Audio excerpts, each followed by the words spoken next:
Good morning, good evening, and yeah, them good everythings ain't been good to come around, ain't been too easy to come around lately. So if you got one, share one. Don't keep all the good everything to yourself.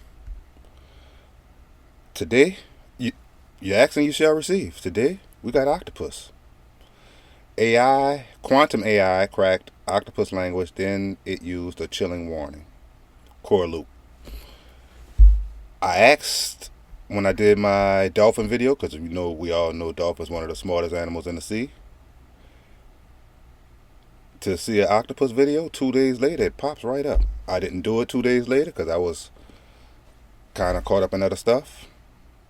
But cracking octopus languages.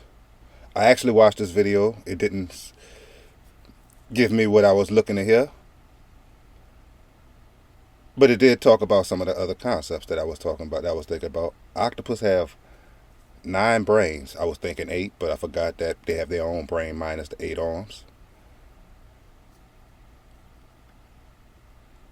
And when it comes to understanding octopus, we have never got anywhere near close to even thinking about trying to understand an octopus.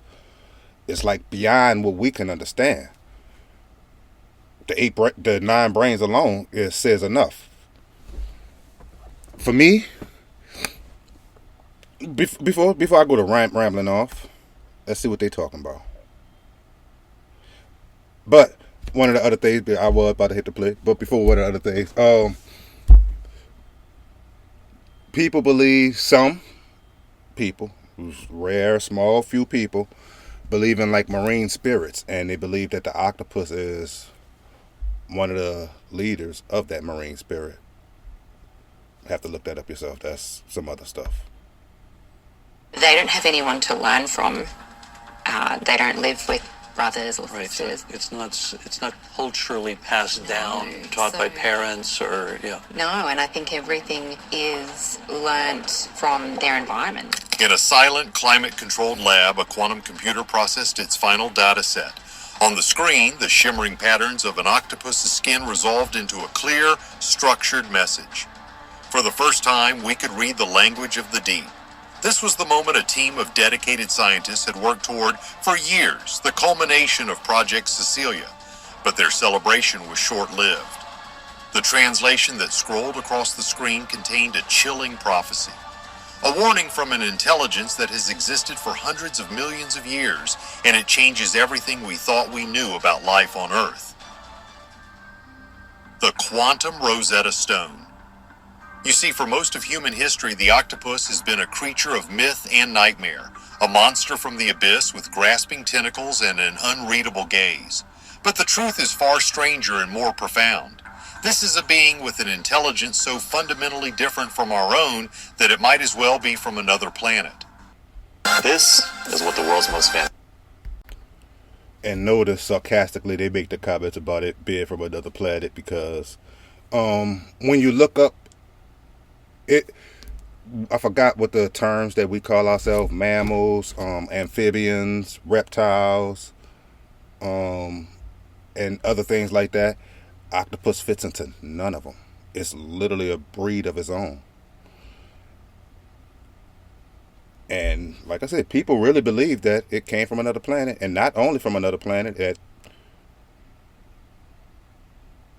spirits live within the octopus. It's a part of the marine kingdom that influences people and other animals. They believe in the people that believe that also believe in mermaids and dagon and those other sea creatures too. An intelligence so fundamentally different from our own that it might as well be from another planet. An octopus has not one brain, but 9. A central brain controls the high-level decisions, but each of its 8 arms has its own large cluster of neurons, allowing it to think, taste, and act independently. What many overlooked is that 2/3... Now, back when I first understood octopus, the concept of it having 9 brains didn't make sense to me. It still doesn't 100% make sense to me, other than these other brains occupy the arms alone. The one core brain operates everything, and the other brain operates its one arm. It's a sub subsidiary brain to the main brain, where it can the limb will be able to live a life on its own. Now, when it comes down to the way that they change and conform themselves to the environment that's around them, I think that's what they're reading, and the fact that what they're coming up with is. But I think that they're basically to imitate or to become exactly what to change itself and to camouflage itself into exactly what the area around it is. It has to take on the knowledge and all that of it to be able to pull that off. It has to become it, and that's special to me. Of an octopus's neurons are in its arms, not its head. It's an intelligence that is distributed, a decentralized command system that we can barely comprehend. Their bodies are a biological miracle. They have 3 hearts pumping copper-rich blue blood, allowing them to survive in the crushing pressures and freezing temperatures of the deep ocean. They can squeeze their entire body, beaks aside, through a hole the size of a quarter. And most importantly, they are the ultimate masters of camouflage. But the thing nobody tells you is that it's not just camouflage. Their skin is covered in millions of tiny pigment-filled sacs called chromatophores, which are all individually controlled by the brain. This gives them the ability to change their color, pattern, and even skin texture in less than a second. For years, scientists assumed this was purely for hiding from predators or ambushing prey. But a few researchers had a much wilder idea. What if they were using this incredible high-definition biological screen to talk to each other? This is where the story takes a turn into science fiction. Yeah, science fiction in the sense that you're trying to pull more out of it than what it actually is. It's using the environment to become the environment, to do exactly what you said before, to catch animals and to not be caught by certain things. Just common sense. But the fact that it can manipulate its own body and turn into the environment that's around it, how does it do that? What your AI inside this video, that's what it's telling us, but you're just turning it into a whole something else. But let's keep on going. Secretive research group known only as the CETUS Initiative decided to aim a new kind of tool at this problem, a quantum artificial intelligence. Traditional computers struggle with the sheer complexity of octopus skin patterns. There are millions of variables, color, brightness, pattern, speed, texture, changing in fractions of a second. But a quantum AI can see all these possibilities at once. It can find subtle connections and underlying structures in this chaos that are invisible to the human eye or any normal computer. They fed the AI thousands of hours of footage of octopuses in a controlled environment. For months, the AI learned, its quantum processors churning through a storm of visual data. Then one day it found something, a signal. It wasn't just random patterns, the AI had identified syntax. There were repeating phrases, modifiers, and what appeared to be a grammatical structure. The flashes and color shifts weren't just reactions, they were words, sentences, and ideas painted on skin. It was a true language, more complex and information-rich than any other non-human communication ever discovered. To put it mildly, it was the single greatest breakthrough in interspecies communication in history. But as the translations started to form, the scientists realized they had stumbled upon something far more ancient and far more unsettling than they had ever imagined. The first translations were simple. Danger from above, prey is near, stone is safe. But soon, the AI began to piece together more abstract concepts. The octopuses were communicating their emotional states, their intentions, and even what seemed to be plans. They were coordinating complex, cooperative hunts by broadcasting strategies across their bodies. It was a level of communication that scientists had previously thought was unique to humans. But the true shock came when the AI analyzed octopuses in isolation. Even when they were alone, they were still talking. Their skin was still shimmering with complex structured patterns. The question was, who or what were they talking to? The AI had cracked the code, but it had opened a terrifying new mystery. The discovery of a true octopus language. They were talking to not to themselves, but in a sense, the environment, which is not talking. It's taking in the communication of the environment in order to change itself and do what it does with its skin. Like I said, in order for you to, it's simple. In order to become the environment, you have to become the environment. So you take in all the information of the environment. They make it sound complicated. I A was memory fucking in making the it water. complicated. The discovery of a true octopus language sent shockwaves through the CETUS initiative. But what they had found was only the beginning. The team expanded their data set, feeding the quantum AI terabytes of information from underwater observatories, documentary footage, and research archives from all over the world. They wanted to know if this language was universal. Did an octopus in the Pacific speak the same language as one in the Atlantic? The answer the AI delivered was both a yes and a no, and it was far more terrifying than a simple no would have been. The AI confirmed that different octopus populations had distinct dialects, regional variations in their skin patterns, much like human accents. But buried underneath all those local dialects, the AI found something else. It was a single, repeating, incredibly complex signal. A baseline broadcast that was identical in every single common octopus, no matter where it was in the world. It was a standardized message, hidden deep within their language, that had remained unchanged for millions of years. I was just thinking about this as I was thinking about that whole concept of them becoming their environment. A lot of people won't be able to relate to this, but if you understand the concept of One Piece, of how they take on the devil fruit, and they become whatever that devil fruit is. One of the concepts is the reason that none of them can swim is somebody ate a water devil fruit or something like that and actually became the ocean itself. So when they come in, it basically takes the people and brings them down, because that's actually a spirit that's in the water. That's a person that's in the water that, after becoming water so much and so long to the point where he couldn't become man again. You literally have to Mystique, her power was to become anything that she wanted to be. And she did the same thing where she became an ocean, and in order to do that, she couldn't be a person. She had to literally be the ocean. She couldn't talk to people, stuff like that. And I think that that's what they do. They basically become the environment around them by taking in all the intellect and the knowledge of the environment. There's IOs or, iospheres or such and such, and you have to literally implement that into your skin to put it back out into the environment and be exactly that. I've watched them. Octopus are smooth skinned. When they do their little camouflage thing and they go on to something that's spiky, their skin becomes spiky. Even, I don't know if it actually becomes spiky, because if you get close to it, they're going to show that they're octopus and swim off.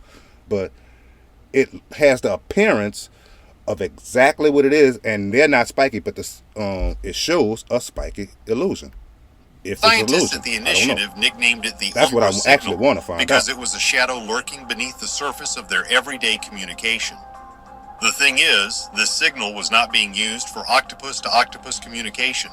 It was far too slow and complex for that. It was a long-form broadcast, a message that took almost an entire day to complete its full cycle.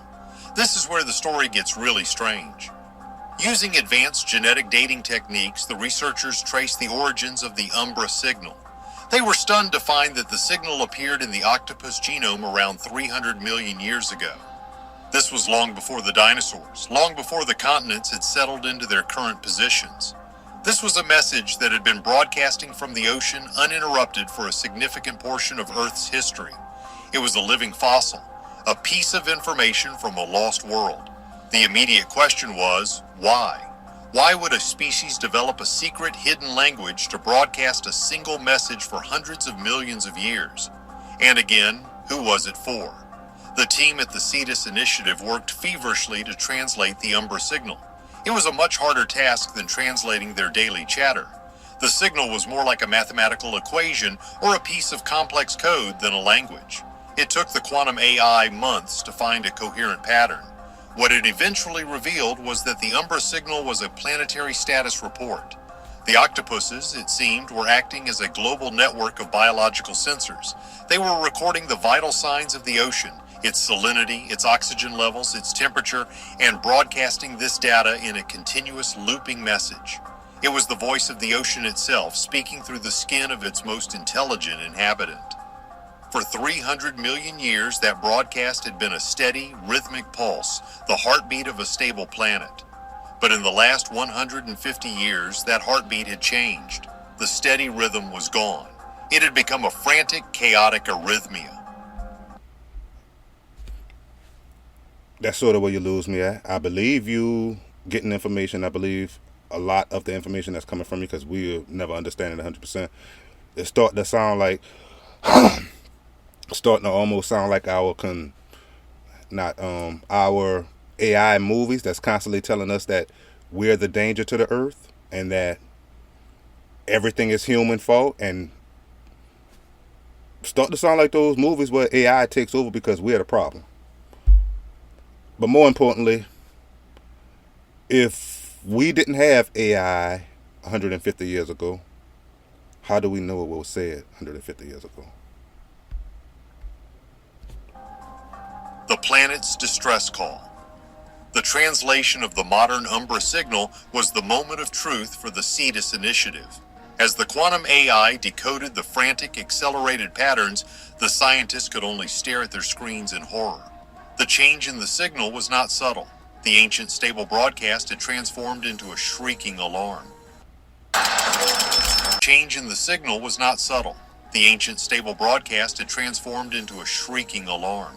What had been a calm report on oceanic conditions was now a detailed and terrifying description of a planetary system in collapse. The Umbra signal was describing, in the cold, hard language of chemistry and physics, the devastating impact of industrial humanity. The Octopus network was reporting a rapid drop in oceanic pH levels, a clear sign of ocean acidification caused by our carbon emissions. They were documenting... Again, I definitely believe all this in a sense that that's an octopus. See how it turned into spikes? I definitely believe all this because in order for them to recreate the environment in their skin around them, in order for them to recreate the environment around them through their skin, you have to know what's in the environment. You have to know if I was to do that with something right in front of me, if I was to do that with the brick that's right there, I have to know what the brick is made of and actually incorporate all of that knowledge into to do exactly. It's not just changing the image of it. You're literally becoming it through, not becoming it, but giving the illusion of becoming it through the knowledge of it to do it. So for them to know that everything that we're doing into the ocean is bad and to incorporate that into their skin, that should tell a lot. You should be able to cut off an octopus arm and get, like what they're saying, history of the ocean. A terrifying increase in water temperature far beyond any normal cyclical variation. Their signal described the spread of vast, low-oxygen dead zones and the presence of synthetic chemical compounds that had never existed on Earth before the 20th century. To put it mildly, the octopuses were creating a more accurate and comprehensive model of planetary collapse than our own climate scientists had managed. They weren't predicting the future. They were giving a real-time, play-by-play of the disaster as it unfolded. They were the planet's nervous system, and they were screaming in pain. But this is where the message turned from a diagnosis into a truly chilling warning. Buried deep in the signal, the AI found a new section, a piece of code that had never appeared in the 300 million year history of the broadcast until now. The bond to any... Again, other than what I said earlier about chopping off an octopus arm and getting the in-depth history of the ocean, how do you know what occurred 350 million years ago? We didn't have AI. We weren't alive. How is their arm Or how, if this telling you this now, if we just started doing it 2 years ago and it's telling you this now, how do you know what was said 350 million years ago? Doesn't make sense unless you explain it, which I don't think they will, because it doesn't make sense. Just them trying to play, motherfucker. Struggled to interpret it as it didn't correspond to any known chemical or physical data. It was an abstract concept, but the AI's best translation was the Great Filter Activation, or the immune response. According to the broadcast, when the planet's vital signs cross a certain critical threshold of sickness, a planetary-scale defense mechanism is triggered. The Umbra signal was now indicating that this threshold had been crossed. The warning wasn't that we were harming the planet. The warning was that the planet was now beginning to actively fight back.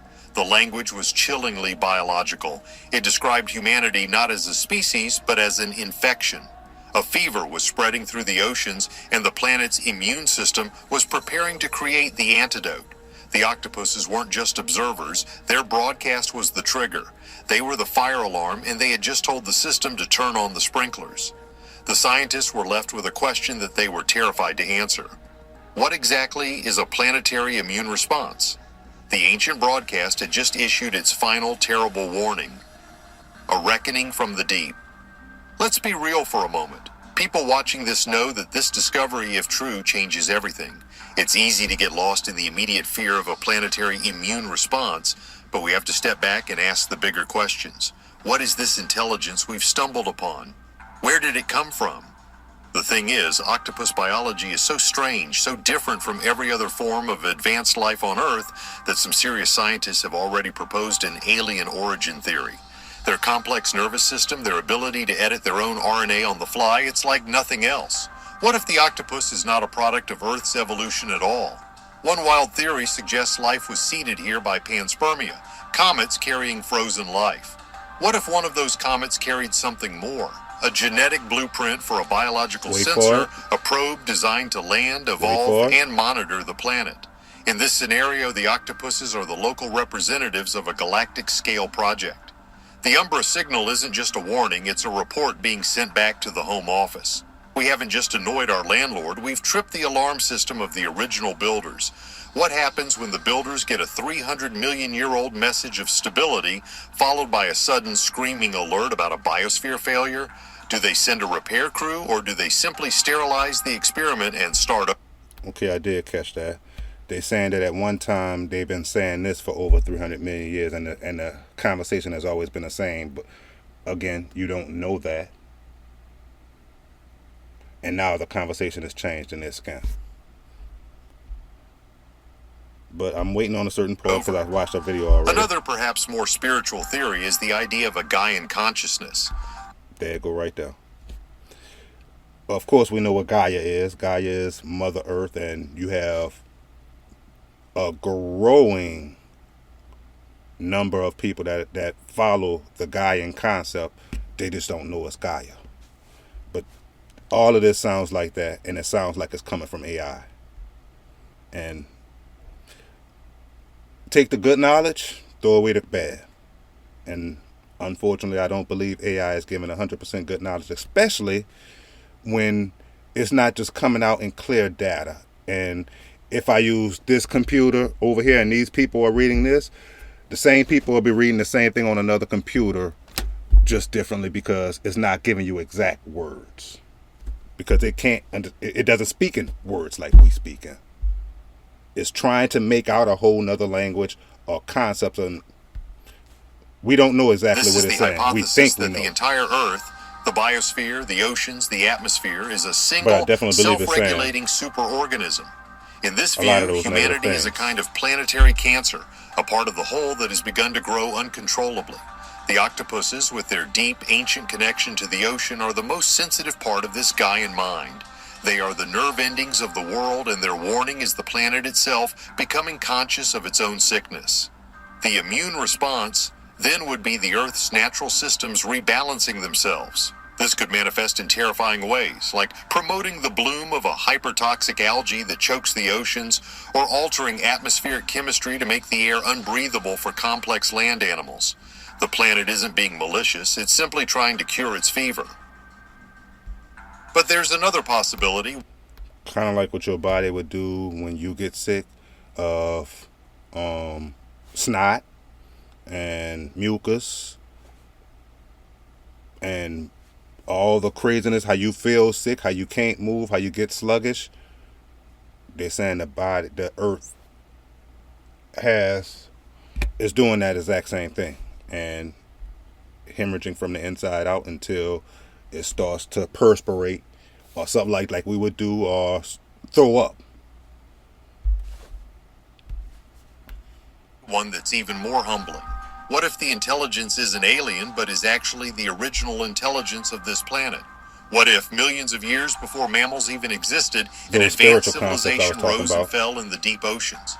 A civilization of cephalopods who understood the cyclical nature of the cosmos and knew that another dominant species would one day rise on the surface. Before they vanished, they could have encoded their entire history, their science, and a final, desperate warning into the genes of their most adaptable descendants. The Umbra signal, then, is a time capsule, a message from the ghost of a lost Earth trying to stop us from making the same mistakes that led to their own extinction. Is it possible we are missing a key detail? Perhaps the language is not a warning, but an instruction. What if the Umbra signal is not just a report, but a set of commands being issued to other life forms in the ocean? We are only just beginning to understand the complex web of life in the deep sea. The language of the deep has been translated. Is it a warning we can still heed, or is it a countdown to a reckoning we can't stop? Let us know.